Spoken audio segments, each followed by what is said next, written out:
This week, it's North America versus South America in 5 crucial matchups. Hello, everyone, and welcome to Week 7 of VCT Americas, the penultimate week, and that means apparently almost the last. I know, big words. Of course, we're coming at you live from the Riot Games Arena right here in Los Angeles, California. Of course, I'm Golden Boy, joined by Sideshow here, 2 eggs present, and in order to cover for all the hair that we are lacking, we have Benita here today. Benita, how you feeling? Hi, thank you so much for having me. Yeah, can't wait to get your expert opinions and perspectives throughout the show. Benita's going to be with us here all weekend. And Josh, I would ask for your opinion, but... I mean, my sole goal this entire week is just going to be to mold you so hard you look like us by the end of it, okay? Yeah, you're going to be sent back to your pro career looking like an egg as well. Okay. Yeah. Well, considering, you know, how we look, we just don't want you to end up this way. My goal is to make sure that you don't look like us toward the end of this weekend. But all right, guys, as we head into Week 7, let's go ahead and take a look at our standings and see where we are right now, because we have 4 playoff spots that are up for grabs still. Loud and Cloud9 have secured it. That means we're left with, in 3rd place, Leviathan, NRG, Furia, as well as 100 Thieves. Benita, want to get your opinion here. First time on the show. These standings, do they catch you by surprise at all? I am very surprised, actually, with that C9. Oh, yeah? Why is that? Why is that? It's just looking so nice for them right now. It is. Their little honeymoon phase, and it's looking nice. Yeah, and that's what you want. You want to feel like you're looking nice at this point in the competition, Josh. Whereas for a lot of these teams that are going to be taking the stage, looking nice isn't going to be an option for them. They got to get the job done. Yeah, I mean, all 4 of the teams that we're seeing today are still technically in the hunt for playoff spots, although it's more difficult for some teams than it is for others. Yeah, indeed it is. It's going to be quite the journey. We'll, of course, cover all of that. But, guys, we're in the home stretch, and we only have 2 matches left for before each team secures their spots or does not secure their spot for the playoffs. And you know we all love to do some power rankings. Why are we doing it? So let's go ahead and do a final power rankings, all right? Let's go ahead and get 3 minutes on the clock. Benita, welcome to the show. Let's do this. I'm going to get you guys some easy ones first and foremost. We'll keep it simple. We're going to keep it simple, guys. We have Cloud9 and Loud. I don't think that's simple to me. I mean, obviously, interesting. I'll give you Cloud9 and I'll give you Loud. I think Cloud9 have been playing even... I'm going to let you pick first, and I'm going to go a few, because I got some wild takes here that don't match up to the evidence. So it's up to you. That makes sense. That makes sense. Loud number 1 at the moment. You got to put them at number 1. Listen, I would go for the hot take that they're currently playing better Valorant, but you got to go based on the standard. Okay, that's fair. That's fair. Okay, now we have Leviathan and NRG. I'll give you... We'll swap it up this time around. Okay, I don't think Leviathan have been playing as well, but I can't remember whether there's other teams I would want to put in the middle here too. I don't think they've been playing great. I'm going to put them at the 5th spot just for now, but they might end up moving up to 4th, I think. Okay, well, that's fine. I'm going to put the... Can I put them right next to each other? You can move them. You can move them. Okay, I'm feeling a... Oh, Benita with the spice. I'm going to have to give it to NRG. Oh, my... Sorry. I'm so sorry. Over Cloud9? Yeah, I'm going to have to give it to them. God.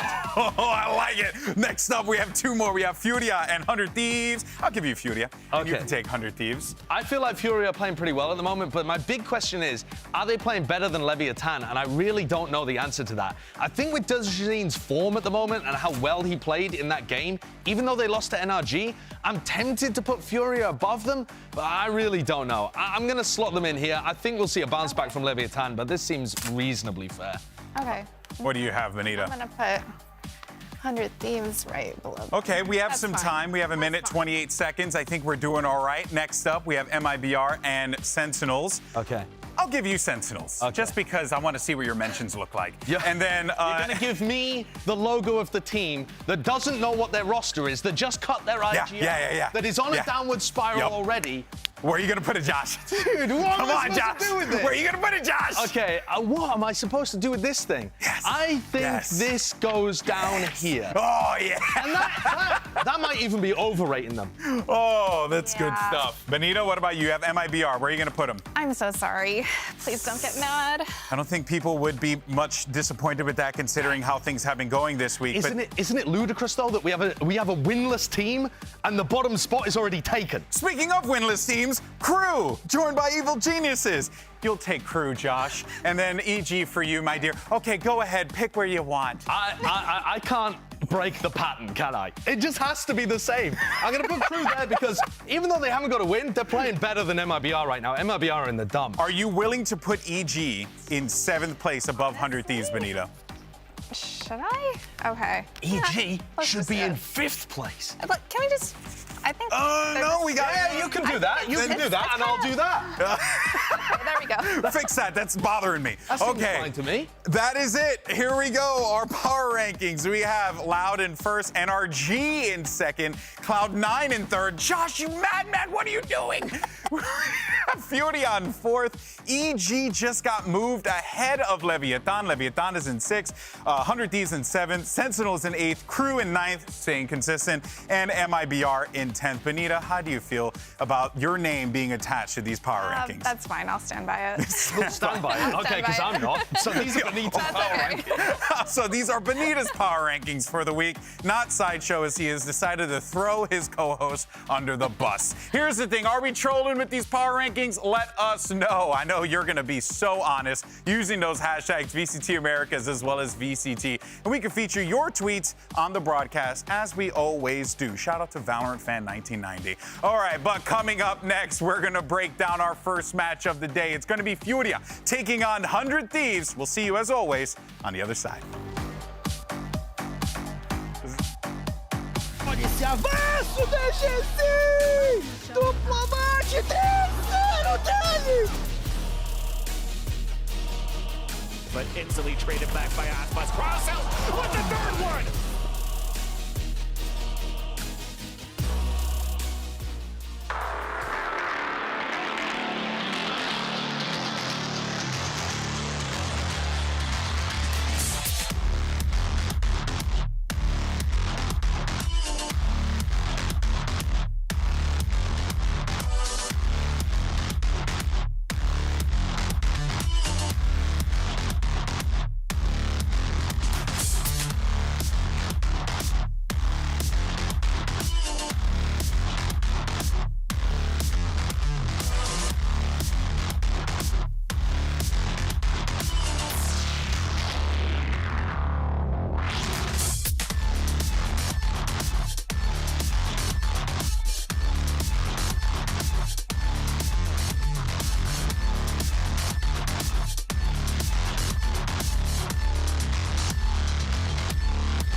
Welcome back, one and all, to VCT Americas. And it's time for us to go ahead and talk about our first match of the week. It is going to be Furia taking on 100 Thieves, a Brazil VNA matchup, everyone's favorite kind. Now, let's start with Furia first and foremost, because a victory here today, just as it was last week, will secure themselves a playoff spot. Josh, they have to find that one win in order to move ahead. Is today possibly that day? Yeah, I mean, to be honest, Furia are not in a bad spot because they control their own destiny. There's a lot of the teams that are still in the hunt for playoffs. Actually, 100 Thieves are one of them, where even if they win out, they're still not guaranteed. Furia have a chance of just securing a victory here against a team that's had a couple of stumbles, right? and they would just be straight through. Yeah, and I think that it goes without saying that this is a position, as Josh said, Benny, that you want Furia to be in. They're in control of their own destiny. But one has to wonder, you have that one win in the back of your mind that you need to get as a player. How does that potentially weigh on you there? I think there's a lot of pressure on the players' shoulders, but sometimes, you know, performing under the biggest like stress and pressure, you can just, as long as you enter flow state, like, you're good. Yeah, so. yeah. And I think a lot of these players do have a tendency to do that, especially when it goes into the 4v5s, right? Because these guys are absolutely disgusting when it comes to converting rounds that don't work out in their favor, but also they're just nasty across the board of just realizing how they can secure those wins when they need them. It's absolutely ridiculous watching the way that they pull these out from disadvantaged situations. They're top in the league in terms of their ability to win rounds 4v5, and you see at the bottom all of the other like disadvantaged situations that they find themselves in. Are they good at all of them too? If you took the average team from Americas and you put them down a player, they'll win about 20% of the time. Yeah. A Furia will win over 25% of the time. It sounds small, but it makes an enormous difference, actually. Yeah, and is that something that you can train, Benita? Is that something you prep for? Like, I want to get your opinion on that. Run into a scrim, deliberately feed. Yeah. I mean, Pick hey, someone on the team. if that's what it costs, I'll be your teammate. I'll run in and feed all the time, baby. What do you got, Benita? No, there are just some players who just really can get a grasp of the game, especially when you're like down numbers. It's important to have multiple callers on a team because you need those crucial calls when you're down, and I just feel like they have some good comms within them. Yeah, they have like a magic sauce that has clearly been working out for them. Part of that as well has been Digizin, who has been just absolutely bonkers. He dominates the server whenever he steps in, Josh. This is a guy that when you give him the keys to the car, he's going to drive it like it's Fast and Furious. He is awesome. Yeah, I think what he demonstrated was the absolute peak of his potential against NRG. And it's devastating for a player when you perform to that kind of level and you actually don't win the game. Yeah. I don't know how NRG managed to hold this off because it was phenomenal, and yet somehow they still did. I don't think 100 Thieves could do that. I don't think so. I think if Digizin comes out and he plays the same way as he did against NRG, he's winning this game. And there are very, very few teams in the world that could stop it. Yeah, he's looking really, really scary out there. I think Furia does a really great job at setting him up for success. Yeah, and that, I think, has been part of the reason why week after week we have been, you know, really harping on these guys as like a top team, like a squad that can compete with the best, because we know when we see this guy pop off on the server and does what he does best, you know exactly what Furia is capable of. But, well, let's actually talk about how he stacks up to the competition. You mentioned it. You said that you don't think that 100 Thieves can stack up against this, but they're going to have Cryo, a gifted player, Josh. Surely he can stand toe-to-toe against Digizin. Well, Cryo has had a lot of improvements, right? Week 4 onwards, Cryo's look like a rejuvenated player. But frankly, Digizin, his average stats that we're showcasing here, that isn't even what he did against NRG. He went above and beyond that, and he's still winning in terms of that head-to-head battle usually. So I think 100 Thieves are going to have their hands full. I think Digizin's a more active, aggressive player. I think that he takes control of the game and control of the tempo in a way that Cryo doesn't. And also, Digizin tends to find a lot of success on the attack side, whereas Cryo finds a lot of his success on the defense side, setting up on these passive, you know, and passive not in a bad way, but just in a he lets the game come to him kind of way. And that's so different. Yeah, every player kind of like has a different way that they want to approach the game, right? I think, and that is a great segue into that. Do you feel as if 100 Thieves have the tools to be able to stop an aggressive Furia like what we've seen these last few weeks? I think so, 100%. We're several weeks in. There's so much footage out there. It's so easy to stop a duelist in terms of like just building around that. And yeah, I think it's possible. Yeah, it's definitely possible. It's going to be interesting to see how this all plays out. But of course, for more on Furia, be sure to head on over to our YouTube channel and check out new episodes of Unstoppables, because this one actually focuses on Khalil and his girlfriend. You may know her from Team Liquid, Bastarda. Here's a short clip. Check it out. Quando eu tinha 8 anos de idade, eu via bastante vídeo das pessoas que eram pro players aqui. Então eu via, mano, eu quero ser que nem eles. Vale a pena sim, eu acho que por mais que... É que, querendo ou não, isso aqui é um sonho que eu tô vivendo. Eu sempre quis, desde pequenininho, pô. Eu acho que como é um sonho pra mim, eu acho que pra conquistar isso, tem que abdicar outras coisas. Que a galera que assiste, eles só acham que, tipo, a gente tá lá e é tudo do bom e do melhor, a gente só senta e joga, tá ligado? Mas não é assim, é bem difícil no dia a dia, é bem complexo, porque a gente tem uma rotina muito puxada, a gente tem que ter o psicológico bem forte, o mental bem forte, por conta disso, de estar longe da família. Pô, tô, sei lá, 12 horas de avião da minha família, então é bem difícil estar de longe, tipo, 12 horas da Paula, então é bem difícil. El día de hoy estoy aquí, vine de Brasil para Los Ángeles a ver a Khalil, mi novio, y estoy muy ansiosa porque quiero que él pase a los playoffs y estoy ansiosa para verlo jugar hoy día. Aí do MWZ e do Rich. Quem tem uma história ainda mais bonita no Game Changers é a Bastarda, que está aqui com a gente como convidada, 5 vezes campeã brasileira, 3º lugar no Mundial do ano passado. Bastardinha, seja muito bem-vinda aqui à nossa mesa de análise. E eu já quero saber de você, como é que é? Tá aqui no estúdio, tá de perto vendo o VCT Americas? Eu estou muito ansiosa, sobre todo porque o Khalil vai jogar hoje. E eu já vi ele jogar antes, mas em outro país diferente, né? Eu acho que a Furia vai ganhar, mas vai ser um jogo muito pegado, vai ser 2-1. Vamos ver então se o palpite da Bastarda vai dar certo hoje. Bastardinha, obrigado. Muito obrigada pelo convite aqui, muito obrigada. E é isso, Go Furia, vamos!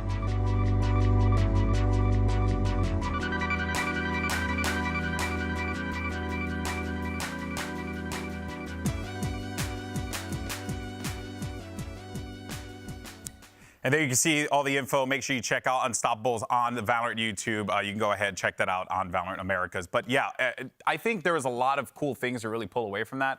But the most important thing, and I've been kind of harping on this each and every week, it's really the stress of it all, right? Like these are still young players, right? Especially for some of these guys having to have moved from another country to America, which already can be jarring enough as it is, and then be expected to perform at the absolute highest level imaginable week in and week out. Losses, more practice. Wins, more practice. It feels like it never stops for these guys, and that has to be draining for them. Yeah, I feel for the players, I do, but also it makes it even more impressive when they're able to perform at this kind of level. True. When they take a lot of that stress, and like Khalil, you know, the beginning couple of weeks, the performance we saw from this guy was unbelievable. Yeah. And, you know, when you see the success that the Brazilian teams and the LATAM teams have had stepping up and actually overcoming the expectations of a lot of the community, that makes it even more impressive. Yeah. Well, let's go ahead, though, and move on to their opponents today. It's going to be 100 Thieves, who have been looking a bit out of sorts lately, and this has been a bit of a journey for this team, right? And Benita, I know you're very familiar with these guys, right? And it has been a bit of a struggle for them up until this point. But there's one thing that we always say about these players, Benita, is that the talent is there. We're just waiting to see it go online on the stage consistently. Yeah, I think they're such a well put together team. It's just one of those like very slow and steady climbs. Yeah, it's you know, I wish we had some graphs to really like display how this will work out. But you know, I do think that 400 Thieves now, as they get ready for this, you want to see them really work on some of the problem areas that they're having, Josh. And what are going to be some of those areas that they should be mindful of today as they get ready for Furia? I mean, they haven't won on Ascent at all, which is a bit of a problem. That's nasty. 0-4, that's kind of scary. What do you look at when you see them and see issues cropping up? I mean, honestly, at that point, I would scrap it. Right. Yeah. Scrap the whole thing. Just start from scratch and No, just permaban, yeah. right? I would scrap it. It's a really weird situation that they've got, though, because their permaban has been Pearl, and they haven't played Pearl at all. Their opponents today are really good at it, so that would be an enormous gamble going into a game like this. You know that Furia are good there, but unless 100 Thieves have been cooking something on their permaban, which we've seen some teams do in the past, that would be such a gamble when your playoffs are on the line. Yeah, it's easier to cook something on a new map when you're failing so much on, for example, Ascent or something. If something is just not clicking, it's just not clicking. It won't magically click like on week 7. So that's fair. I think, yeah. I do have some cope, though, because... Sell me some cope, Josh. I've got 100 cope for 100 Thieves. Ooh, I like that. Okay. This schedule, it gets harder the later it goes on, right? The strength of schedule increased, actually, the deeper it got. Cope? Well, whoa, It's harder. because what I mean is people are talking about them declining and talking about 100 Thieves not playing very well, etc. I think if you look at the week 4 through to week 6 performance of 100 Thieves, it was way better than they'd been performing before, but they were playing them against much more difficult teams. They're playing That's against fair. Loud, they're playing against NRG, they're playing against, Leviathan, who they managed to beat as well. So this isn't a team in free fall. Yeah. This is a team that's actually getting better, getting more value out of Cryo, but they're playing against way more difficult opponents. And that's the problem. That's what we're talking about in weeks 1, 2, 3, that they kind of ruined their best chances of starting out well when they were losing to, really winnable opponents in that first Sentinels Cloud9 kind of era. And also, you're really looking to specific players, I think, on 100 Thieves to kind of be the tip of the spear, if you will. Asuna has always been that guy for this team that when he gets activated, when he feels comfortable, dangerous things like this can happen. And I think this is a real question for 100 Thieves as well. When you think about their map pool, they've got Bind and they've got Split, where Asuna plays at the tip of the spear. And I don't know about you, Benita, but I really like the way that this looks for the team. But they're probably not going to be able to play both of those in this match. So do you want to go in that direction? Do you want to focus on Cryo? Like, it must make it so difficult, the prep work for this squad, when they play at such a vastly different tempo with Asuna at the front or Cryo at the front. They do. I think it might be safe to say they have might struggle a little bit with their agents and making it like cohesive. So that's why specific maps just look the way that they look. And this could be, I could be far off base here, so feel free to tell me if I'm wrong. But do you think that it's a resource issue? It's that you have two really, really great players that need a lot of attention in the server being put on them. I know you said Cryo likes to play a little bit more passive, let the game come to him. I mean, I think it's a resource problem in the sense of Cryo was expected to get good at Raze over the course of this since he joined the team, and he didn't, so they scrapped that project. And I think that is one of the issues at the moment. But we've seen teams like Loud have a lot of success just running Permajet. So, but they have been playing Harbor Viper, and 100 Thieves have not shown Harbor Viper at all. So this is a team that's disregarding the meta at all at the moment and just forging their own path. Yeah, I feel like 7 weeks in and you haven't really busted out Harbor Viper yet. You kind of need to at this point in time. But let's move on, though, to Derek. And one of my personal favorite players, an absolute, scholar and a gentleman, and a savant in the server. But on top, but has kind of not been the player that we want him, or we know, Benita, that he is capable of being. Because remember the Derek hype when this 100 Thieves roster was just being formed? It was Derek, Derek, Derek all the time. And you know that skill is there, Benita. Oh, I know. It's so scary hopping into the ranked queues. And, if you have him on the other team, he is mechanically so great. Such a great player.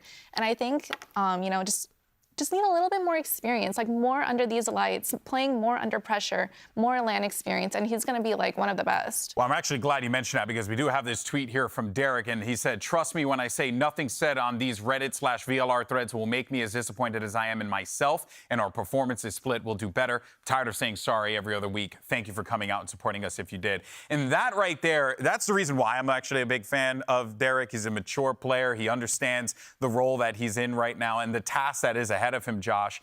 You can see that he's definitely holding himself to a higher standard that even people on the internet can't hold himself to. Yeah, and there's some nasty things in those Reddit and VLR threads. Yeah. But tone it down, people. How about that? I also think it speaks to the kind of the clash within this team, or the thought process of like expectations versus reality and the disappointments that the team is feeling. And he also had another quote where he was talking about vastly different feels for his team when they come into different maps. He said there's 100 Thieves that you get on like Split, where we look really coordinated, we have a great game plan. I'm paraphrasing here, but you can read it behind me. And then there's another one where we turn up on Ascent and we just don't really know what we're doing. The communication's all off and it shows. And I think that has made me think they look more cohesive with Asuna in there, but maybe it's more just to do with what their game plan looks like and how comfortable they feel on certain maps. I think a lot of that comes down to who's going to win this game today and whether they make playoffs. For sure, for sure. We'll continue to talk a little bit more about everything, but following last week's loss to Loud, we actually did speak with Stellar about his team performance. Let's go ahead and check it out. Our team's performance so far has been all right. I mean, I think, our record's not great, but realistically, I don't think the games have been that bad. Obviously, like Cloud9 match was kind of similar to this match. We had first round loss.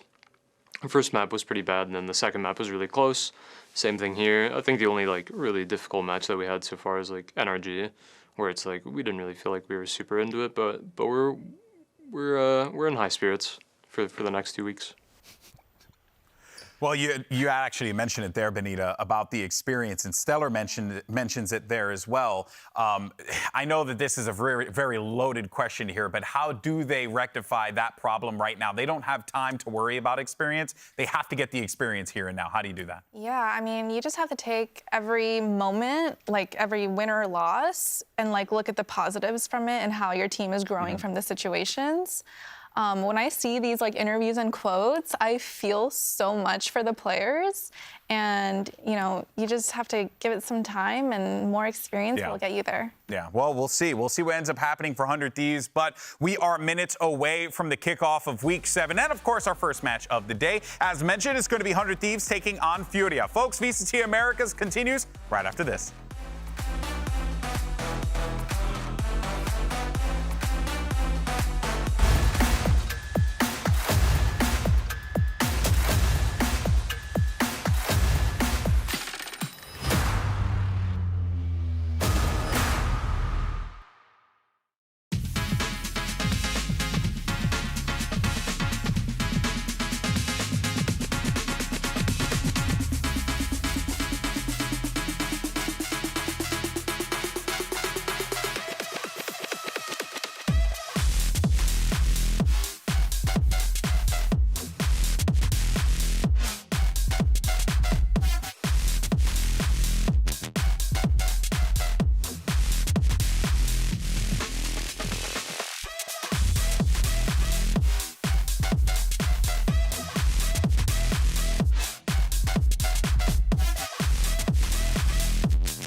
Welcome back to VCT Americas, and throughout the split, we've been keeping track of everyone's predictions, and here's how we did last week. As you could see, Benita 4-1, absolute god. Sideshow kind of all right at 4-1, but then you also have myself. I don't know how I get 3-2. Personally, I blame Kurt. But the thing is that we've also been flipping a coin every single week just for fun, and sometimes it's better than us, but not as of late. It's actually 0-5. That's a really, really bad prediction score. But last week, because the coin got every single prediction wrong, we believe here in the VCT America studio that the coin might actually be cursed. That's right. And this week, we're going to flip the cursed coin on air and find out if we need to call an exorcist. Heads, it's VCT America side will be 100 Thieves. Tails, the Furia side will be the Riot Fist coins. That's Furia. Who's going to flip today? I'm going to go ahead and pick this up real fast and... It's a heavy coin. Actually, Benita, do you mind doing this? Yeah. It's really heavy for some reason. And oh, okay. Oh, well done. All right, great. There we go. It's a very light coin. Oh, wait a minute. So you're predicting that 100 Thieves are going to lose today? No. The coin. That's the what coin the is coin has spoken. said. The coin is your hands. Who do you got? I've got Furia winning today. Furia. Who do you got? 100 Thieves. 100 Thieves, but the coin said otherwise. That Furia is going to win. Okay, well, I think I think that no matter what happens, this is going to be an awesome game, and also the coin has spoken. And today, we're going to be kicking things off with a match that could change the playoff picture forever. Of course, folks, we're talking about Furia versus 100 Thieves. We also have other great matches here today. Folks, VCT Americas starts right now. This stream contains fast-flashing images that may affect viewers who are susceptible to photosensitive epilepsy or other photosensitivities. Viewer discretion is advised.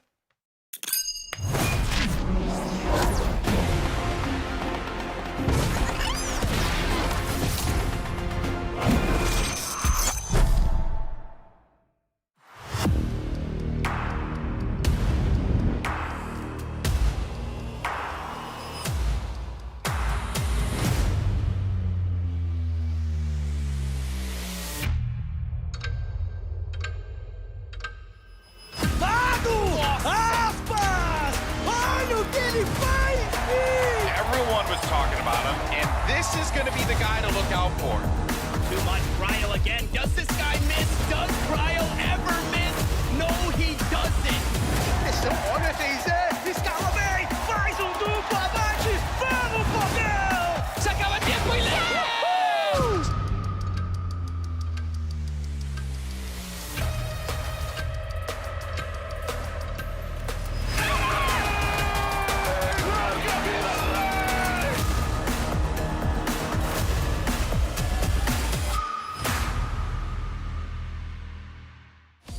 A preparação desse jogo contra a EG e a questão de conseguir colocar cada setinha, cada pecinha no lugar certo. He online with the op. He's gonna have a chance in second two. They look stunned here. They don't know what to do anymore. This is brutal. Very familiar with MIBR's game plan. They're definitely capable of being a dangerous team. Full focus, job's not done. And still, as we have nobody onto the spike, the round's gonna come in for the Evil Geniuses. Flashing coming out, then the lineup from Chagima! Nossa cabeça para enfrentar 100 Thieves, na verdade, tá bem de boa. A gente não fica focando muito no adversário que a gente vai enfrentar. A gente foca no nosso estilo de jogo, tudo que a gente treinou e tenta só replicar isso no campeonato. But there's a Sheriff! Help his teammates, the flag comes down. Oh my god, what a kill by the Dizine! We've only played them a handful of times, like in practice, so I don't really know what to expect. I think we just gotta focus on winning. Towards B main, there's only 20 seconds left on the clock for Loud to act. And as we take care of the alarm box, there gets 2 kills. Crowsells with the first blood, but instantly traded back by Aspas. Crowsells with the third one!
For the Brazilians, you need one and you're in. For the North Americans, they need one to simply stay alive in the season. It's Furia facing 100 Thieves, and it all goes down right here as the players begin to huddle and get ready for this matchup. Josh, the pressure's on really for both teams.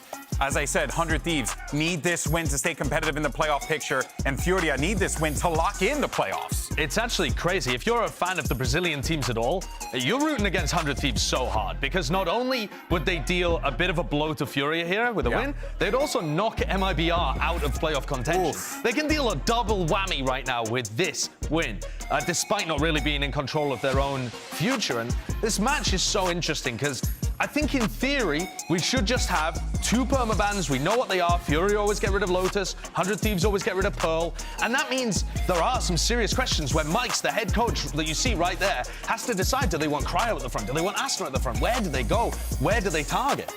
Honestly, I'm such a big fan of these vetoes. I think this deep into a tournament, like, just taking the Ascent out, it just makes sense to me.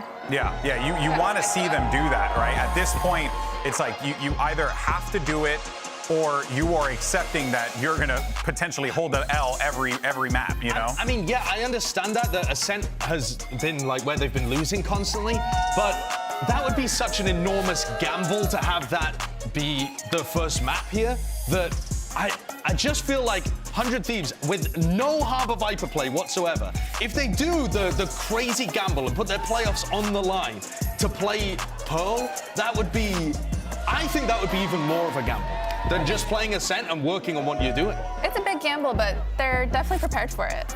Yeah. I think they came into this match knowing, hey, like, we're gonna run our game plan, and if it goes, it goes. I mean, they have no other choice at this point, right? It's either put up or shut up. You win here, you're still contending in the playoffs. You're ruining the hopes of Brazilian fans across, the region if you're 100 Thieves. But let's focus though on Furia, because you kind of feel like you have a couple of advantages here for them, right? I mean, Ascent, you put Digits in on Jet on that map, let them run wild. That's nice. Like, there's really just a lot of positives here, Josh, for Furia going into this. There absolutely are. I think even when you look at the maps that are somewhat more towards the middle of the pool, stuff like Haven, stuff like Bind as well, I would give the edge to Furia. I think the way in which they've been playing those maps has been excellent. They've also been playing a ton of Harbor Viper, which is the Americas meta at the moment, and 100 Thieves have strayed away from that so much.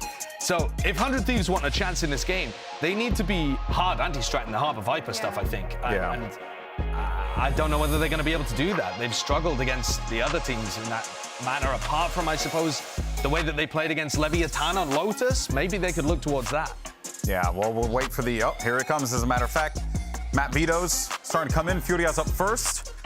We'll see, what's going to be their veto, right? What they opt to get rid of. It's going to be Lotus. No real shocker there. Now it's going to be 100 Thieves' turn. This is what we've been waiting for this entire time to see. Are they going to get rid of the Ascent? Are they going to get rid of Pearl? And they choose to get rid of Ascent, which is huge for them. Yeah, But that leaves Pearl open. Yes, and I think I do understand the thought process that Benita's really articulated, but I think 100 Thieves, the reality of it is that they've put their entire playoff run, their hopes and dreams here rely on this gamble that they've taken. They have pounced on Pearl so fast. Sometimes you flip the coin and you hope it's not cursed, I suppose. But wait a minute.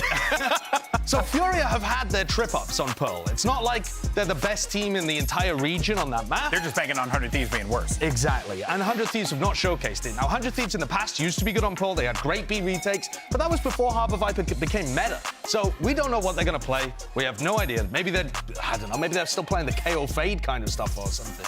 It's really difficult. And also, prepping against Furia on that map 1, you have to be worried about that crazy Neon comp they ran at some point too. And the final map being Haven is, again, trying to take down Furia's Harbor Viper comp, which has just been amazing there. Yeah. Oh, this is, Benita, well, you look like confident but concerned. No, I just think, like, Furia hasn't experienced a win on Fracture yet. So I think this is looking pretty good for 100 Thieves, I'm not gonna lie. Okay, I do love that Benita's just coming in, just hardcore NA fandom. You love to see it, Josh.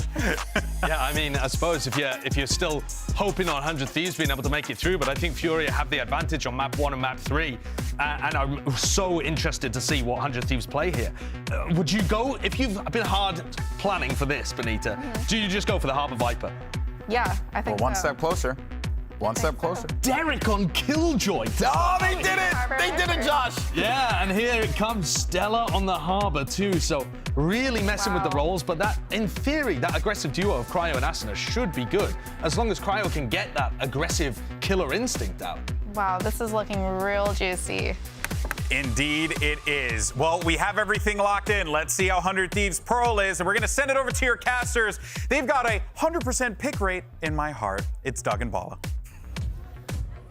That's pretty good. I mean, you got to give him that. That one's pretty good. That like one made me something you would smile. say. Yeah, absolutely. Something I would say. It made me smile though. Well, really interesting approach, specifically when it comes to the map vetoes. The fact that we're even going to Pearl is surprising to me. Yeah, it was interesting because Benita at the top of the day, she said, I really want them to see to scrap that Ascent. Yeah. And they end up going to or maybe permabanning. Who knows what the future holds for them. But Furia, which I have mixed feelings about because when I look at it and I see Pearls open, I say, yes, 100% go for what has been the permaban for 100 Thieves all season long. But then I think about what has happened for Furia on this map, and the only win was against MIBR, who, again, was in that streak of disgustingly bad stomps, and Furia actually played close against them on this map. 100 Thieves finally succumbing to the pressure of the double wall comp, so they are going to have both here. Attacking side to kick things off. We're already seeing some of the walls go up, some of the utility. They're going to have to navigate around, but there's a pocket for DG right off the bat! And how did Bang actually find that? He must have seen him on the minimap, clearing it as Cryo went over top. Spike planted. And Fury are really good at pistol rounds in the league. Down. So to see them with a disadvantage, going for the retake on the B site right away is not a good sign.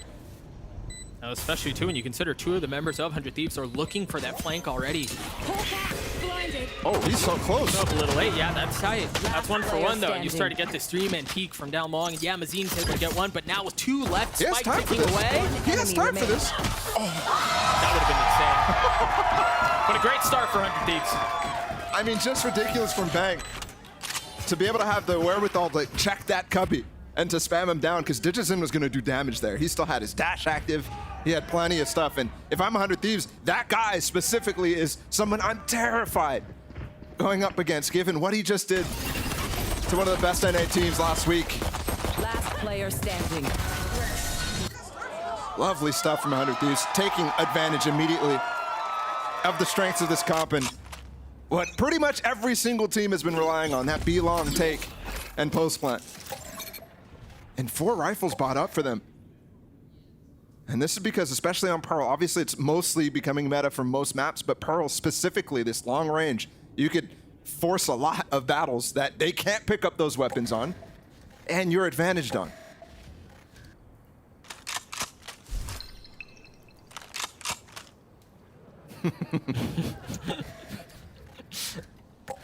Clock already being burned down to just over a minute left. And the round, Spike finally in tow. Look at the stack, though, from Furia. 4 players here. And I'm wondering when this wall is going to start cycling by Bang. You have Derek looking to potentially lurk. Orb goes up and they fill the space behind it. It's just Derek who's, as you were saying, potentially going to be there for the lurk or just watching out for one coming from Furia. But either way, they've contacted their way all the way up B. Oh, great molly. Digizin's actually taking a lot of damage early. 35 seconds, though. And they don't want to push this cascade. There is a little gap in it, just the tiniest bit on the right side. There's a second one in a high tide possible here, too. Cryo checking the spot that DG was in there just a moment ago. And now the members of Furia start to fall. And boy, do they fall quickly. Beautiful stuff from 100 Thieves here. Walking into a stack and keeping it that clean is really nice. And some of the little things that happen, the details in that execute, where they're mauling that corner that Digizin's trying to peek from and eventually hide in as well. He has to fall all the way back to B-Link. Cryo again going over top of screens there. They're checking off all the boxes. Feels very drilled with this Harbor Viper comp, and I think the desk was doubting 100 Thieves' ability to get into this, and so far, so good. I'd also be on the same wavelength given the history for 100 Thieves and not having played Harbor Viper at all. And barely playing some of the double controller stuff too. Josh was very surprised at Derek playing the Killjoy again, but that's what he did on Lotus when they went for a double controller comp as well. Flawless conversion to the anti-eco. Which is exactly what you want to see if you're a 100 Thieves fan. So they're up 2-0. Furia now with weapons. No ults really anywhere close to coming online for the defensive side either. Asuna and Seller just 2 pips away from both though. And you see the benefits now of having that be flawless too. All those rifles still carried over. And they have basically an even fight here against Furia. who are going to go for some aggro here in A, and 100 Thieves does look like they want to control it as well. Blinded. Trying to control some of that orb. You see a Molly traded back. Actually, no util spent from 100 Thieves at all. That was Mazin throwing the Molly in front of the wall just to make sure that if they do push through that wall, which is a counter you can do when you go for that defensive A control, they get punished for it. But they've spent a lot. So that retake's gonna be a lot harder now. And even these trap plays in middle are gonna be difficult too. I love this mid-round cascade down B-long to give Bang some space to lurk. He's gotten all the way down to the pillar. This is gonna be another pivot towards B, depending on what Bang can find. Toxins going up. He sure is patient, finally starting to make his move and creep his way forward. The problem is there's all the Killjoy utility from Khalil set up on that side. Scout destroyed. It's gonna be tough to get very much space there at all. Meanwhile, 100 Thieves still playing around Art. They still have some presence towards A main too. That flash, recognizing that there's players there, and Art is the cue for 100 Thieves to run all the way back, and they're gonna go into the space that Bang was holding. 30 seconds But left. he hasn't really cleared any of that util yet. So 25 seconds here, this is dangerous. And you have both Mollies here from the Furia side. Toxin screen down. You also got Mazin close by too. They don't explore Link. It's a deep flash. That's in a Molly. Oh, he barely finds the pocket away. It just barely, you're Spike right. planted. Bang does fall. Numbers still for Furia though. And the issue here, oh, the double flank. And they're aware of it. You see them, they're starting to rotate back. But DG is NMW roll over. What's there? Ambitious. This could be a big moment for Cryo though. He's already gotten two, still so much to do and not enough time or health to do it all. You're asking for a 1v5 there from Cryo. And that's tough. That mid-round was definitely, you could see the ideas starting from the beginning when they cascaded Bang down into that pillar. You could tell maybe if they got something on A, they would have hit that site. But as soon as Furia denied them, as soon as they got a high tide up and the flash to confirm their spot. Oh, and he gets a kill while spamming down the cove too. That hurts. Because Bang was vulnerable from that alarm bot. And the other thing, even if that flank didn't come down, 100 Thieves did not save any mollies for that post plant. So you're looking at a tough situation no matter what, and the flank just made it worse. As you were mentioning at the top of the previous round, though, financially for 100 Thieves, they're still perfectly fine. Still able to buy full on weapons and some armor, so. A fast hit, though, here. Back into that Killjoy utility. If you can get it down a lot earlier, you're significantly happier, but Cryo might dash into it. And Bang, once again, just gets melted. This time they invested the Seekers too. Cryo takes sun damage and then spam through the wall. Hoping to execute with the Seekers there is difficult when Asuna still has the Trailblazer too. To really force those positions off, but either way now falling back. They do have a Molly this time, but only one. They have a Reckoning too from Stellar. 3v5, do you invest it? That would be very costly, and yes it is. So that's now two ults that they've invested into this round to try to capitalize. He's gonna go for the defuse while stunned, and Digison has a second smoke here. He's not just going halfway. He's not just going halfway, he's gonna take it all the way to the end! Furia tie us at 2. Last player standing. I have to say, a little bit disappointing on these approaches from 100 Thieves, following that anti-eco. And Furia, I mean, pouncing on the opportunity to deny that site twice in a row now. And really not feeling the pressure from the actual execute. That Viper wall up. 100 Thieves didn't even wait for consideration on that fuel. So nobody's able to follow up on Cryo dashing through. And by the way, he's getting vulnerable and in a molly with that dash. Not going over top like you saw him in the first 2 rounds. Perhaps some room for some small adaptations. They still get a buy here though, which is quite crazy. I mean, getting a lot of plants here, obviously. Yeah, I think the flawless round from round 3 or whatever that was certainly helps the situation too. Little hop on the dog. It actually does affect the distance, but does spot Khalil in the back anyways. Look at Digison. He's up so far. I don't think he saw Bang. Oh, he heard him though. And they're expecting a possibility like this. I think because there was no high tide up A main this time, and doing their research. They're going to clear him, it looks like. Yeah, do they wait for Asano as a flash? Do you invest a flash on a tight corner like this, knowing you still have so much space you need to take down? They have an MW here now. Nothing invested. Kill traded, though. MW now looking to try to get away, and as soon as the Cloudburst goes down, you're staring into 3 members of 100 Thieves. Forces the Furia players to dash back. He uses Reckoning very early to get in front of this wall. 27 seconds left. They still should have time to be able to navigate this, but they're denying this very well. The issue, yeah, I think it's going to be all the other utility you have to get by. QCK, same spot. Oh gosh, there's still so much damage from the same place. They return to the scene of the crime. See you in the next line. They had all the advantage there. Take them out before they even... But again they just try to bully their way in after those early kills on MW and Digizin. The amount of delay, it feels like, obviously you're seeing them not playing Pearl as much, not used to playing this map, coming into effect because they're running through not only the Viper wall, but then when that falls, there's the high tide too that's slowing them. I like that Cryo tries to get the double smoke Caterpillar into that site for the rest of his teammates, but it's not significant enough. And something that Josh pointed out right at the top of the show, the 4v5s from Furia, when they lost Digizin, you're thinking, oh my goodness, that's a tough position. Everybody else is so far. But Furia are the best in the league at man-down situations. 34%. Slightly over a third of their rounds. It's ridiculous. And now they've finally broken the economy from 100 Thieves. Not only that, but they've taken an early lead in the map, and they have also forced the timeout from 100 Thieves. Wanting to think things through for just a moment, Derek does have the lockdown going into the next round, but you can see it on your screens. It's a smattering of weapons. You've got Stingers, you've got Sheriffs, and yeah, you have a couple of rifles to work with too, but I mean, relative to what they've had in the last few rounds, this is bargain shopping. Placing sentry. Almost every single round from 100 Thieves so far, actually every single round has ended towards that B site.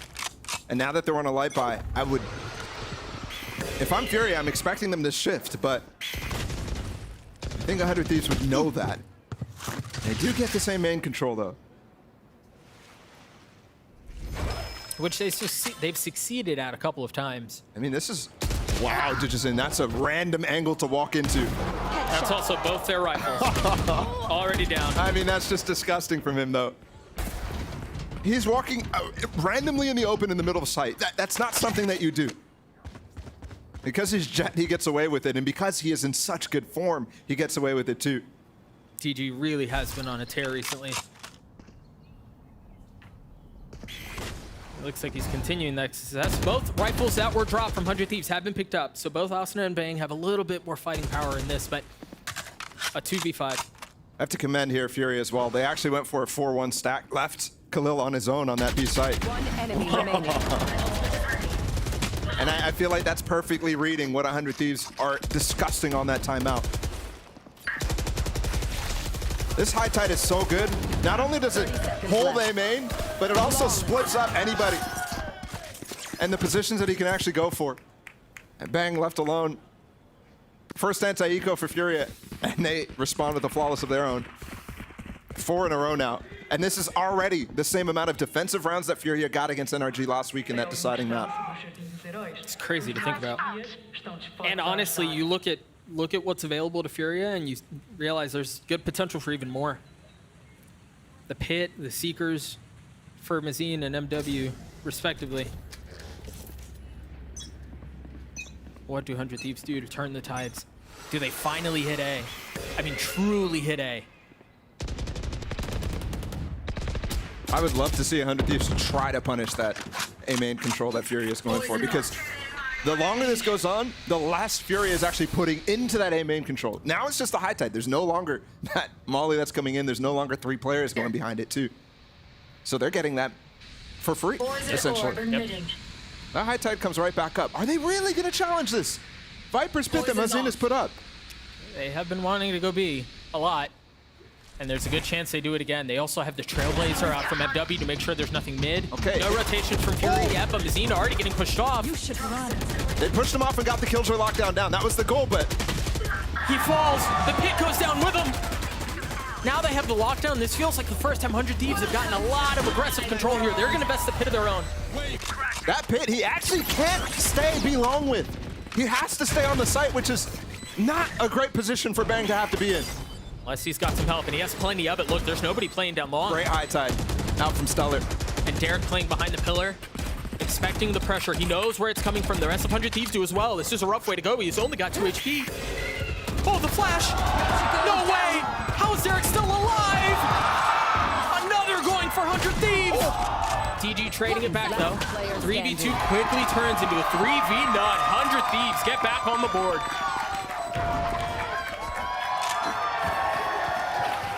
An absolutely crazy decision, by the way, by Stellar. To just dog through, use the updraft dash out of Cryo to get top screens and pressure the crap out of Mazine. Mazine doesn't have many choices there.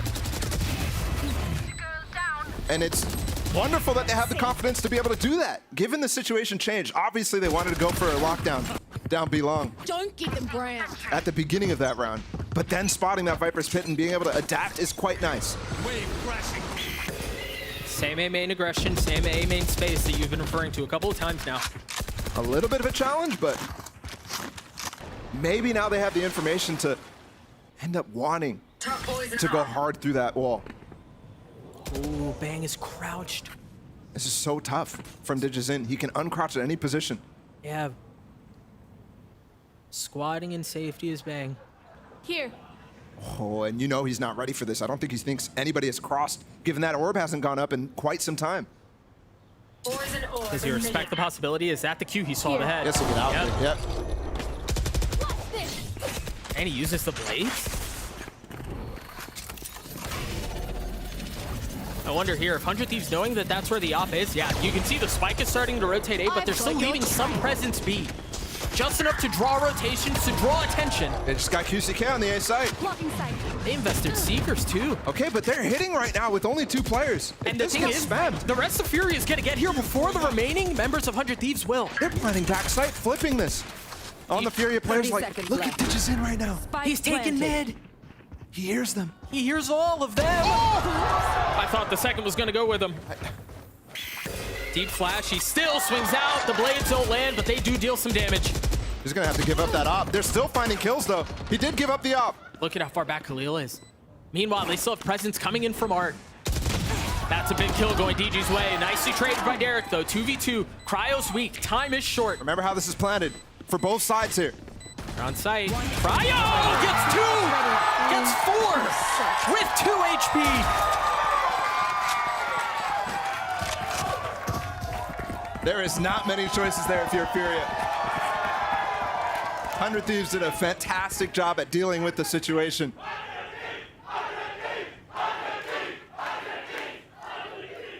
And quickly respond to tie it back up after that 4-round streak by Furia. It looked really, really good. It was off of the timeout, if I remember correctly. So Furia now choosing to invest one of their own. See what they can do to get back towards their winning ways. What do you feel like you're seeing different out from 100 Thieves in these last 2 rounds relative to prior to the timeout? I think having the decisiveness out of anything there. I mean, into that pit is such an impressive decision. And then here, spotting the op, getting the kill on A main, and being able to go into that site, realizing how spread Furia is very thinly. And then on top of that too, Cryo coming alive. I mean, obviously got the 4K just there, but also got the opener in the last one against Mazine, pushing him out of that pit. Cryo was a big factor for what Josh was saying in terms of 100 Thieves looking a lot better, even though they just played top 3 teams in the league, top 2 according to Benino's power ranking in Loud and NRG. And in my mind, it was, when I was watching them, I was thinking, wow, Cryo looks loose. Cryo looks like he's playing like the Jet that I saw early on before he even got picked up by Xset. Before he was locked into chamber jail. You know, where you have that movement that it's really tough to know exactly how the Jets are going to play. And I feel like Cryo has gotten there finally in the middle of the season. Or at the end of the season, I should say. I mean, he's certainly well through it in this map, sitting at 10-5 right now. He's been such a big part of the discussion for 100 Thieves and their successes and honestly in their failures a lot of times. So for the 100 Thieves faithful, for him to be performing as well as he is this early in the series bodes quite nicely. And look at the adjustment here out of Furia, pushing Digits in way up on top of that little hut in A main. Remember, last round, it was Cryo to go look for a kill here, expecting, you know, Mazin, expecting QCK, expecting Khalil, one of the anchors. Now he has to deal with the op. The op and DG. Cryo, just a couple of steps away. Oh, look at this reclear. This is going to force them to peek A main, because they just cleared into mid, and that flash actually doesn't spot anything, because they didn't know that Cascade was there. Here it comes. It's a jump spot. You see him picking out his... He is thinking about it. Trailblazer, holding, clearing. Oh, wow. This is a really deep Reckoning. This is not going to get them all the way on the site, and they've responded with a Reckoning of their own with 40 seconds. What does that do? That just throws the brakes on the whole round. It's going to force 100 Thieves to explore elsewhere. And that might have been an interesting decision, but they didn't know where QCK was, so they didn't recognize that was a possibility. And this is that situation that we saw in those first 4 rounds that Furia won, where they're rushing to get back into this. And they're going to be rushing their way back towards B. 100 Thieves are going to have to get through the wall, the Viper walls. They're going to have to get into the mollies. They're going to have to get through all of the Killjoy utility, all of the Viper utility too. It's impossible to get through the line that they set. Spike down B. And we literally have seen this round. 4K for Khalil, a flawless for Furia, and the lead once more. Does that even count as a 4K? The dude killed 3 people with a molly. Listen, it's in the stats, right? And that's... There's a little bit of a dichotomy here going on with 100 Thieves, because on some cases, these hits and the decisions that they're making, like we just saw with that Reckoning, is very decisive and it works. But when you get countered like that, that's when they're running into situations where they're indecisive. They don't know what to do and they make the wrong decision. And now they're forced back down to, I mean, they've got 2 hero rifles and knives out of Cryo. This is a dangerous round. And they can buy next. You want to get this one if you want to keep it competitive. Alarm bot, the spam from Khalil. Not going to tag anyone. Super fast here. But are they stalled out? You're just talking about their decisiveness. How do you even think to look that high up? Well played by Cryo. QCK trying to funnel out though. That was well timed, but just for one from Derek. Hitting that trade, but they're holding all the space in mid right now because of Digits in, but he has an up. This lockdown causes issues, but look at how they're marking. They're about to clear Secret, they're about to clear Spawn. I love what MW's doing though. Will Cryo be aware? Looked like he was for just a moment, but it didn't matter. 2v2, Stellar with nothing but a frenzy. They're not looking. Oh, he just made noise! He just made noise! He flashed himself. Up, not able to do anything, he falls. Now Stellar again, who just has a frenzy, has to try to solve the round, and he cannot. That was chaotic.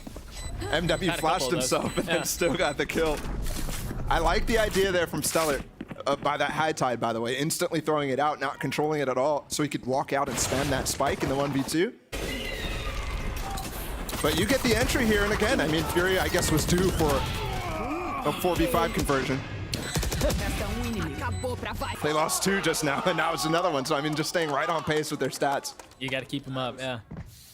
This is already a dominant half, though, from Furia. Despite some of the nice things, maybe even brilliancies from 100 Thieves to break that streak, for them to now clap back with 2 in a row is... It's almost insurmountable. QCK is taking this space in A main. He did just get hit with the flash, though. But off of that, 100 Thieves not really understanding if there's 1, if there's 3, if there's 4, who is it? That's on the other side of that flash. Decide to rotate back towards B. That did look like one of Derek's nanos just cleared out some of the utility that Khalil has had on that site. So you are starting to see some adaptations and some adjustments from 100 Thieves' side. I would like to see that a lot earlier. That's perfectly fair. That's hard to argue against. Okay. DG with the op, back sight. They're trying to hold here. And that may have been their biggest mistake. Just destroyed. And again, first kill there for 100 Thieves. It feels like 100 Thieves is doing a really good job in these situations. Actually, it's 6 5 right now for 100 Thieves, despite the scoreline.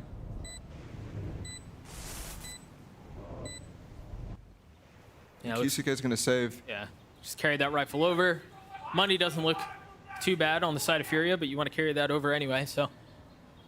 I think most importantly here, I mean, obviously, money's not really a factor for them. It actually is a factor for 100 Thieves, so losing a weapon would hurt, given that they're just going for the win here, and they forced all the way down. But look at the ult torch. There's 3 players who are 2 off. So any of those guys get a kill, they're 1 off, they can go for an ult strat. So I like the decision there from QCK. All it would take if they found him would be picking up an orb and going for it. And we've seen how important it is for them late in these halves. That's a very good point. 1 enemy remaining. Once again, a couple kills getting spammed through smokes and walls. It's just become so commonplace in this meta. But either way, last round of the half, 100 Thieves down by 1. Furia once again putting the op in DG's hands too. Oh, Cryo's actually picked up the op from Digits in last round. So for the first time, we're having an attack op as well. They're baiting in QCK. Give and bang, lurking all the way down the pillar over and over. That could be a dangerous situation. This could be a very nice adaptation by Furia. Yeah, as soon as you see DG dash away, you don't expect another there. And it's not only that, it looks like they're bringing MW into it as well. Contact flash, QCK wide swings. You can see the setup here. It's poised for domination, but right now 100 Thieves still exploring that A side. And they've actually recognized, okay, there is no op on this side. So Cryo's actually staying by himself right now while they go for this. He's going to definitely die. I mean, at best he takes 1, but he's going so forward. Wow. You called it. Meanwhile, the rest of the hit is going A. Everyone's there. Khalil still has some utility that unfortunately just got cleared out. As soon as the co moves up, it looks like they're going to commit to the spike. DG has blades too, so yeah, you might have the op, but I mean, you know how formidable he can be with that ult. It's just a matter of when he decides to forego the operator and go. And when you have a weapon like this too, in your back pocket when you have knives, you can just go for a right click. Right. They're patient. The first to fall for Furia. 4v4 left here. Time is ticking away. Stellar gets way too curious. Yeah, so does Asuna. DG with 3. QCK on the yeah, there's no stopping him. There's no stopping that. A 7-5 half for Furia. That is a brutal half, I would say, for Furia. I think the silver lining is Furia's attack side was not great against NRG at all.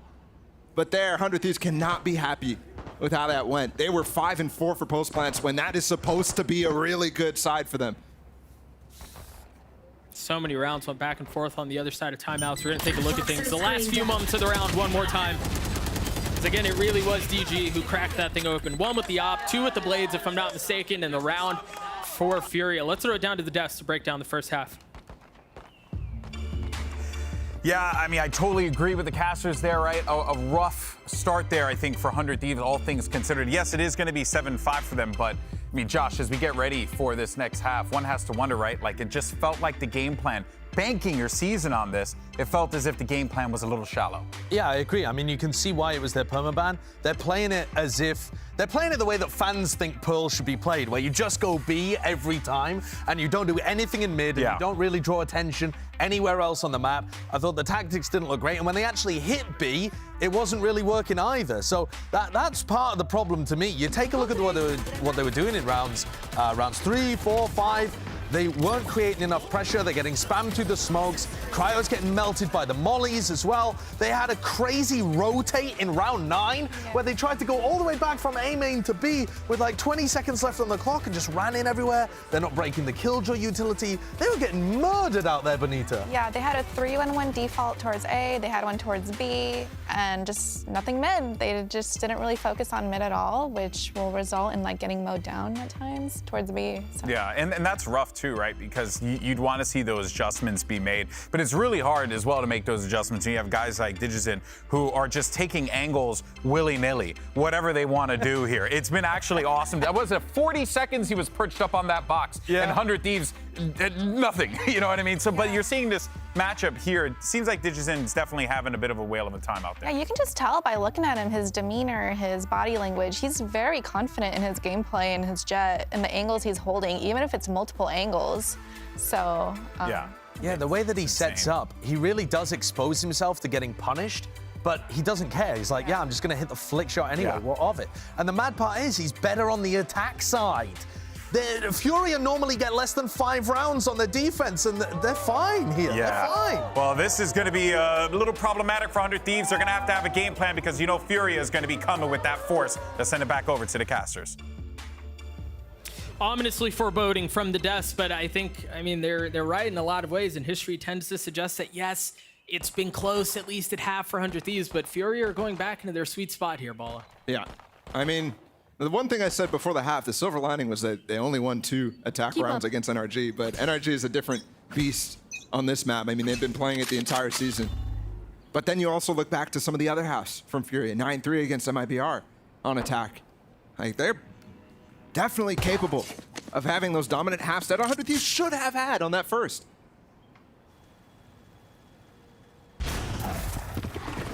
Furia looking to end A. You start to see some of the spams, and DG's already picking up another one. 16 kills so far. He just dry-faced in front of the wall.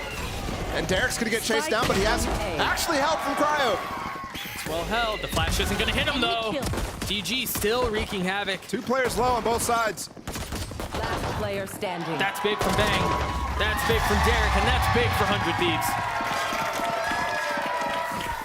But remember, they won the pistol in that first half, and the scoreline still dire. So we'll have to see them not only have a flawless anti-eco, but continue with that economic boom that they got. There's the kill. Kills coming in from Bang. On the back side of that, again, 2 players really low, so those shots easy, but also clean with the aim. 2 headshots. And I do want to point out, Benita said that there was no mid-control from 100 Thieves at all.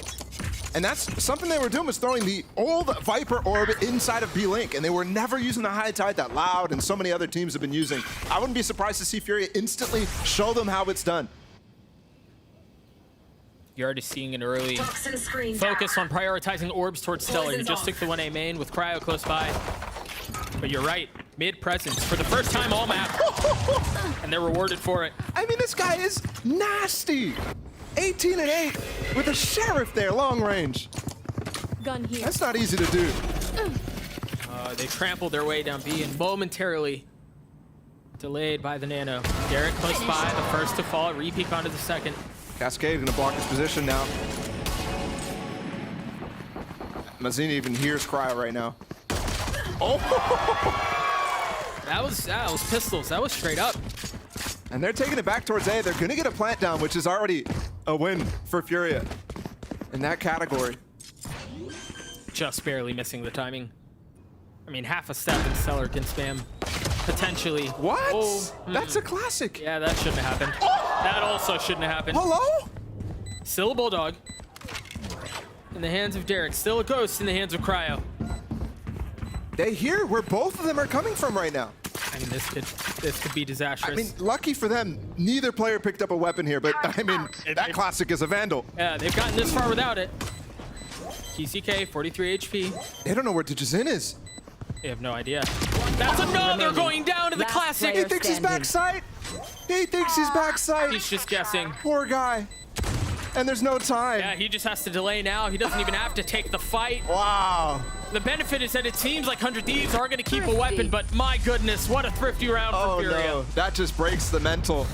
3 kills by QCK's classic. And the funny, it wasn't like right clicks and jumping around the corner or anything like that. He took bangs from last round and added it into this one. Acted like they had no armor. Enemy kill. Oh my goodness, man. That's so clean. Twice.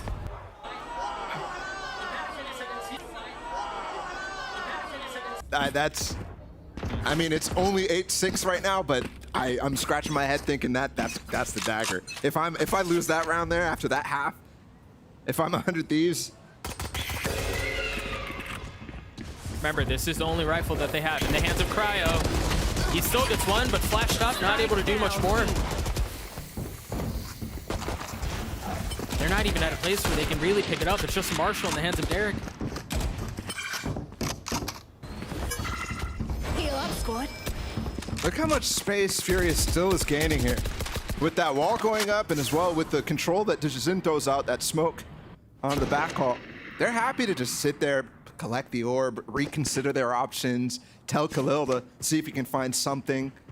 And by the way, Khalil has maintained control of Art and A main right now. Not fully A main or anything like that, but he knows that there's no flank, so they have so much room to pivot into this. Spike. And 100 Thieves is thinking, let's gamble here. I think, especially with that Bulldog, they recognize what's going on right now, but they're still going to spend time trying to re-clear Belong with 40 seconds left. Placing swamp grenade. Asuna did use a flash on Belong too, so they're not going to have that for the retake, which seems like where we're headed. Okay, if I'm Furia 30 here, seconds left. The call is don't give up any weapons. And I don't think that call's been made. Dijin is going deep. Yeah, or it has been, and DG's just choosing to ignore it. He's close by. Phantom in hand, and he's got help too from MW. They do such a good job of setting him up for success, but oh dear. Guys, that's 2 weapons there. Derek's gonna pick one up easily. They have a chance here. But there is no vision blocker, and it's not even planted for Khalil, so they're really thinking he's going for a flank. And it looks like it was just the Bulldog. Khalil sees them both, drops them both. Calculated. Bot coming back. I mean, 2 rounds that I think 100 Thieves should have won. I don't think Furia should have gone for that secret play, and you could see why. It's so committed, but I didn't realize that they planted back sight. So that's the difference there. They really expected that there was maybe a push from B main going back to flank them A main or something like that. And they didn't really go check for that information, whether it's happening or not. Furia's still winning that round. They're still able to get a buy. 100 Thieves might have put a little bit of a dent in the economy. If that didn't happen, you know, you're seeing Furia have a bank for days. Now that doesn't exist. But it still was just an anti-eco here. The Thieves on more even footing. They also have the Reckoning that just came online for Stellar.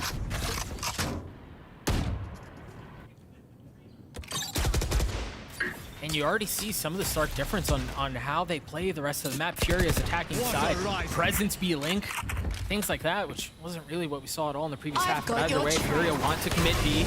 Dash is through, and Dash is through so close, but Bang is there to greet.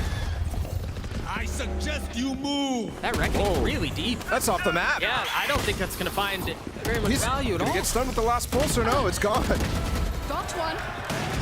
Much more effective is Stellar's. As QCK has a spike, he's sitting back sight. He hasn't even been able to commit to the plan. Khalil is close. Tap and maybe go for kills here. Derek waiting. Oh, what? Boy. Oh boy. He's moving. 2v2. Spike's still not down. left. Spike's still back sight, and I don't know that there's much of an easy way out of this. Here's High Tide back up. Are they gonna fight back? Cryo with the op. The tap once again, a feint, a fake, a repositioning. Wow, he got all the way to the safe plant right there. Flooding them. Spike planted. Khalil he's got an alarm bot, he's got a turret. No nanos on it. They're fighting behind this cascade right now. I wanted to see Stellar's cooldown, 20 seconds on a High Tide. Oh, that's so bold, and it works out. It pays off. I mean, that's a gutsy position there from Furia, and it works. Yeah, they just used that cascade that Stellar was using to actually hold time until that High Tide. And they knew they could not fall down back below. Given the situation that was in front of them, that spike was planted safe. I mean, that's just... Yeah, that's just silly. That's just silly. Furia are so good in these late round situations where it's scrappy, where they have to make weird decisions, where they have to make split-second decisions, like walking behind the cascade that Stellar just put down. And I think Benita even mentioned that at the beginning, like as a reasoning for why they're so good in these man-down situations. It's what happens when you have a lot of assertive players who can call, who can mid-round, because they thrive in those positions. They're also, we've seen it all game. They're also gutsy enough to make those decisions too, right? It's not just safe decisions, things like that. Like they're willing to gamble and keep teams off in the back foot, as we just saw for 100 Thieves. So timeout called from them, a 4-round lead for Furia. As we get out of this timeout, we'll take a look at money, we'll take a look at ults and everything else to attempt to help us understand what the rest of the half holds. I don't know if there's much, Doug. Nope. We got knives out of Cryo. They will go for a stinger or two. And they're one off of both Bang's Viper's Pit and Derek's Lockdown. But on the flip side, too, you're starting to get tools up. The same tools from Furia. 2 pips off, though. But they have the guns. So, I mean, against this light buy, it's basically an anti-eco here for Furia. We've had one thrifty round this map, but it was Furia who was dealing it. We'll see if 100 Thieves can replicate that success. And you can see the setup is already intended on finding value for Cryo. Looking for something with the knives. Do you have to credit 100 Thieves for that anti-eco that they almost, or that eco that they almost won, where Khalil had to 1v2. But that was such a crazy round that I don't know if you're going to be able to replicate that. That was more mistakes from Furia than anything else. They're loud about it. Derek should know. The spam is Whoa, what? But the flash. He gets through into dugout. That is such a ridiculously cool dash that I have not seen before. Let's see if we can get a replay of that from his POV after the round. But for now, 100 Thieves still trying to fight to reestablish control of the site. And well, it's just not going well at all. Not one bit. A flawless round for Furia, and they've cracked the map open. Digison is a monster in these last two series. 21-10 and showing things like that sometimes. Anti-eco, but I mean, such a beautiful little dash into dugout. You see it from Derek's POV. How do you deal with that? You just really can't. He's full blind too, trying to fall out. You think you have so much space secret to fall back there. You don't actually. Nope. And if you're not prepared for that, you never know that. You think it's the regular execute. Don't worry about it. A mid pit? That's a bold decision. I mean, they've explored mid some, but either way, 100 Thieves seem concerned about that area of the map, so they invest the ult to control it. You should run. I think the thing is, when you put such a valuable tool, though, if you were going for mid control by Furia, you just say, okay, let's pivot into a B-long thing. And that's what's happening. Not necessarily because I think they just wanted B-long right off right, but look at Digison. You got into B-Link right now. He's going to backstab. He's so far up, and there's the pit. He's trapped, though. Oh, actually, he's not. Mazina's here to actually save that space. And all of a sudden, the defenses of 100 Thieves can get pinched. Look at DG, he's going into their spawn. So you're gonna have spawn you're gonna need to deal with. You're gonna have a link you're gonna need to deal with. It's planted for Digison too. Even if they do control B-Long, this is still a tough situation. It's gotta be fast out of Furia though, because if 100 Thieves start to win some of these fights like they are, Austin has already got the second, the third on the round for him. It may be a little bit too late. Now Mazin shows up and he gets decapitated right off the bat. 1v3 for Mazin. The defuse through. And not a moment too soon. Well handled. You think that B-Long is actually gonna be a lot harder to deal with. With 3 players still there, yeah, you're missing 2. But that's still a bulwark for Furia, and it gets ripped apart by the shaky Asuna aim. And then Cryo as well. Oh, what a shot. What a shot.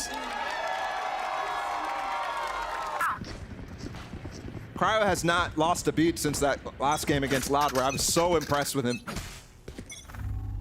He's starting to be that Cryo that was promised at the beginning of the year.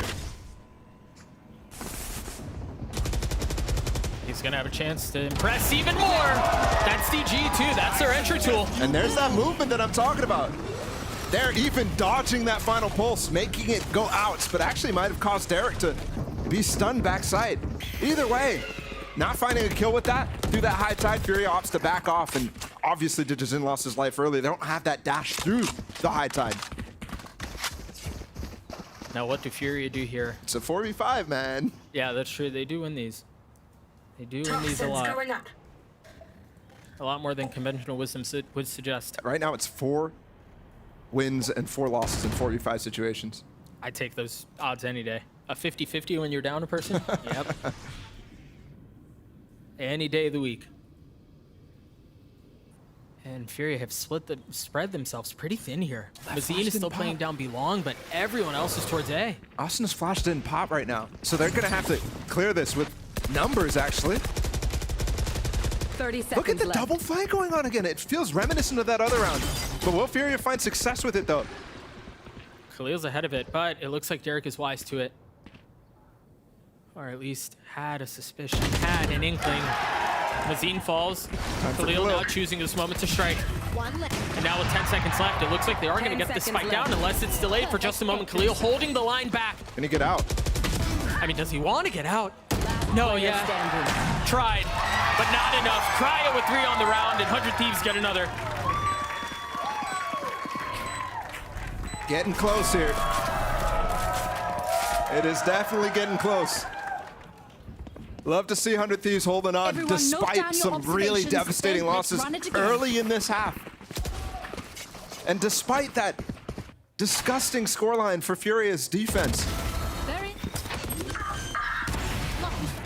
We haven't really talked much about stakes right now, but you can, I think, tell for 100 Thieves that this is do or die. They've got to get a win to even really keep this in their hands. It's almost scripted. We get a timeout to talk about the stakes even more because Bala, as you think about what's next for these teams, for Furia, yeah, they're okay, but you're right. For 100 Thieves, you kind of have to win this one and the next one, and the next one is against what many would consider to be a weaker opponent in MIBR, but you can't even really think about that yet. Oh yeah, I mean, in order to clinch playoffs, and it's not even a clinch. It's an unofficial clinch depending on tie breaks and stuff like that, so it's not even still in their hands. They need to win too to get there though. For Furia, it's the opposite, right? They could lose both and still make the tie breaks. But a single win will unofficially clinch them. So a lot less pressure on them, I would say. And for 100 Thieves, I mean, they've gone through a streak of really tough opponents. Out of the last 3, you had Leviathan, you had Loud, and you had NRG. Yeah, it's a bad time, man. I mean, add Furia to that list, and you have to, if you're 100 Thieves, you have to get 1 out of 4 of those.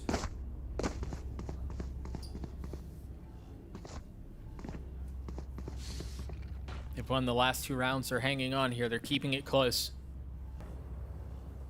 They've got an opportunity to take the map away. Lighter buy for Furia here, a Stinger, and then a pistol as well, and it looks like there's going to be a lot of aggression. Another kill. And wow, I mean, hey, they just took Furia's A control. Yeah.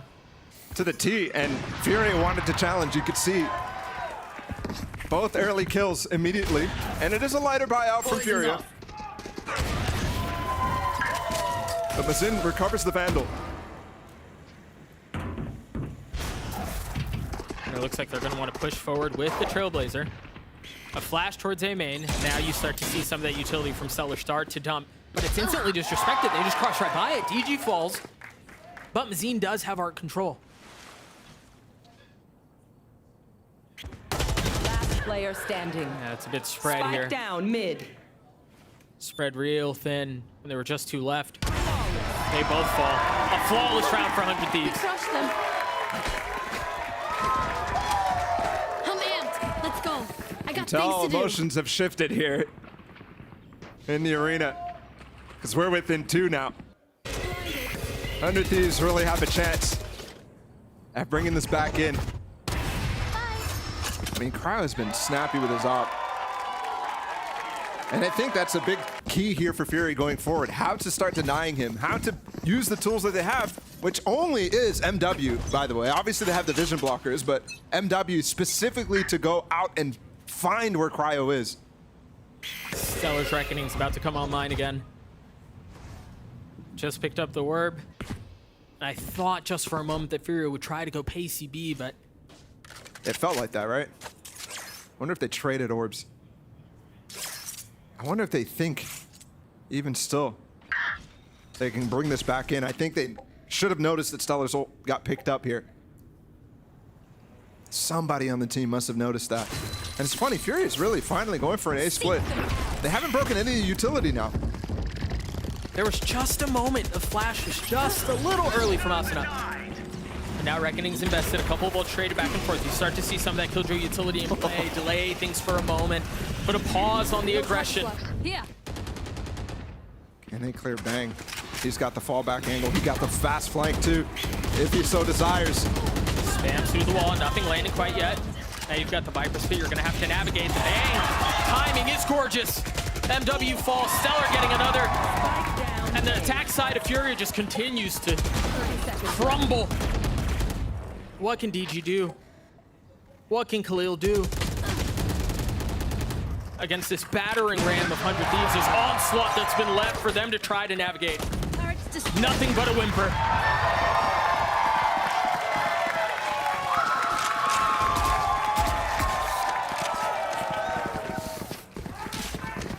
Happy that this is definitely not falling off for Furia, or for 100 Thieves.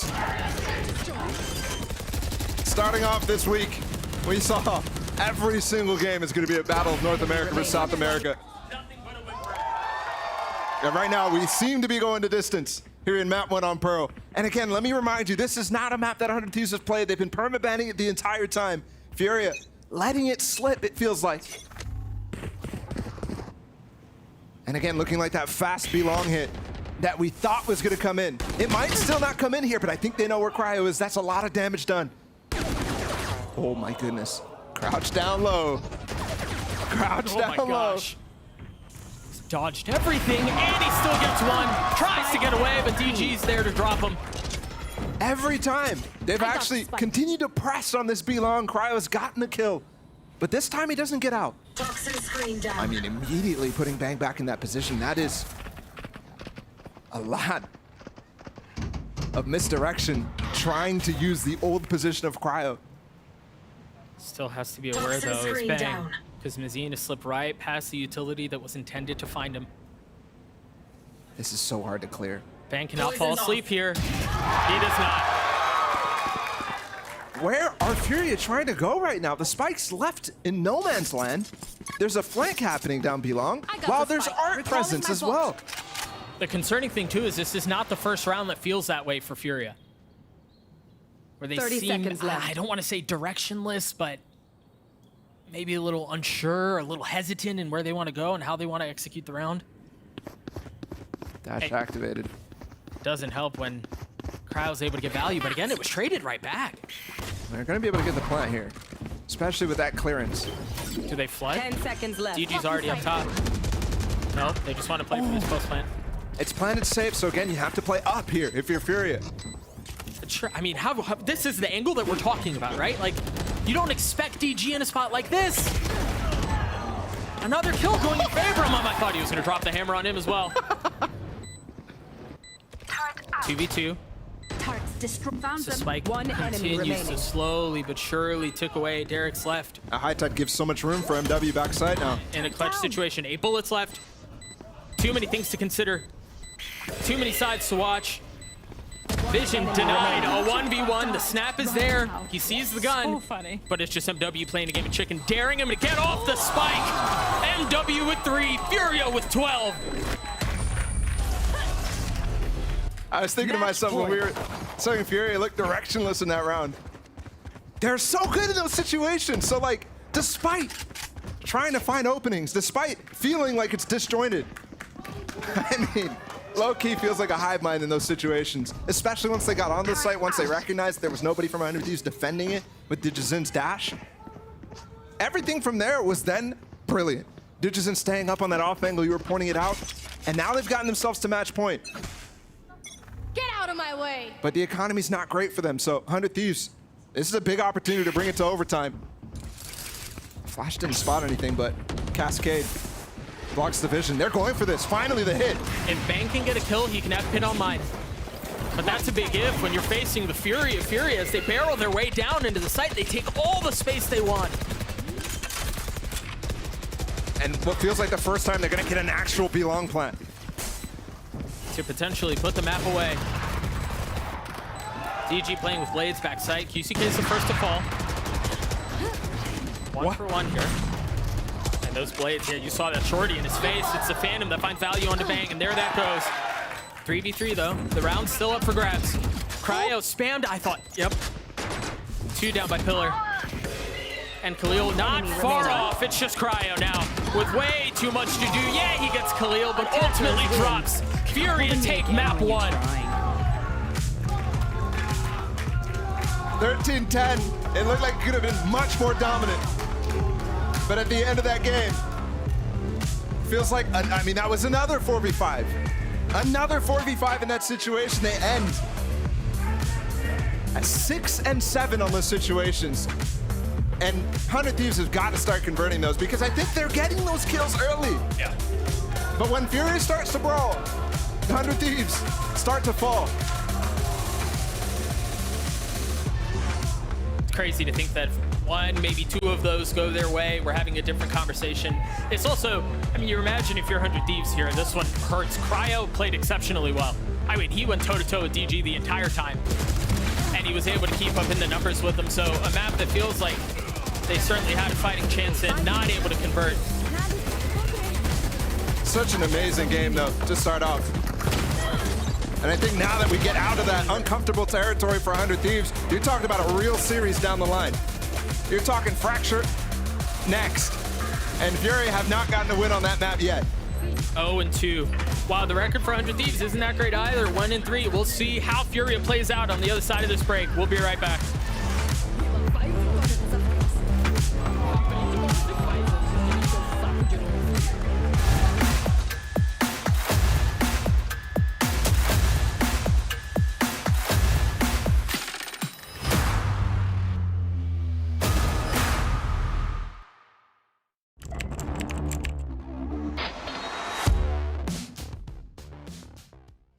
What is this from EA?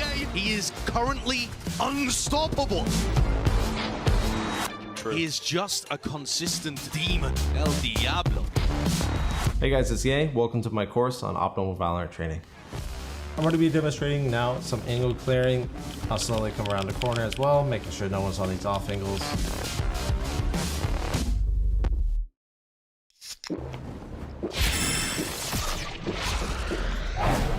Red Bull gives you wings.